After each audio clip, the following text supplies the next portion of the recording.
waxaan ku salaamayaa salaanta islaamka. Assalaamu calaykum waraxmatullaahi wabarakaatuh. aad iyo aad baan caawa ugu faraxsanahay inaan ka soo qayb galo munaasabadda tan aad iyo aad qiimaha u leh oo runtii aniga waliba qiimo weyn ii leh oo aan garanayo shay walba oo halkaa yaalla anu magaciisa waan garanayaa, qaarkoodna waa soo isticmaali jiray. sidaydabana waxaan dhaqan anu miyi baan ku dhashay, aan idiin sheegay. mar haddaan miyi ku dhashay waad garanaysaan intaas intooda badan waa soo wada isticmaalay. marka caawa farxad bay ii tahay inaan halkan ku arko.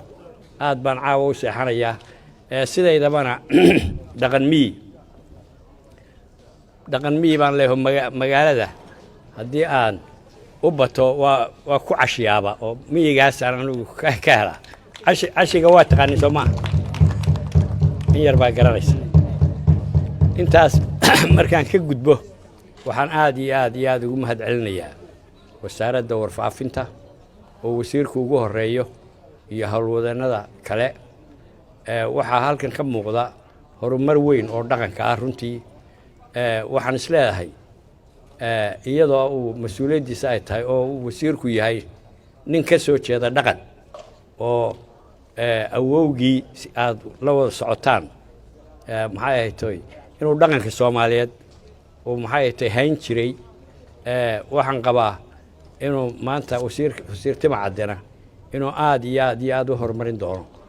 waxaan aan ku boorinayaa ama aan u sheegayaa wasaaradda runtii sida uu wasiirku uu maxay ahaytoy dalbanayay inaynu wax allaale wixii dawlad ahaan loo qaban karo inaan qabanno.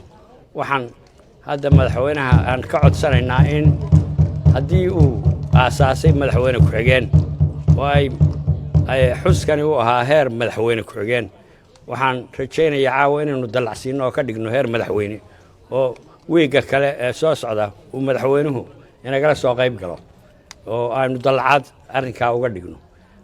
tan kale maxay tahay waxqabadka iyo horumarinta runtii aad iyo aad baan u kalsoonahay inay tahay waax weyn oo hiddaha iyo maxay tahay iyo tacliinta iyo dhaqanka iyo wuu sii dabar go'ayaa runtii inaynu ku faanno oo noolayno.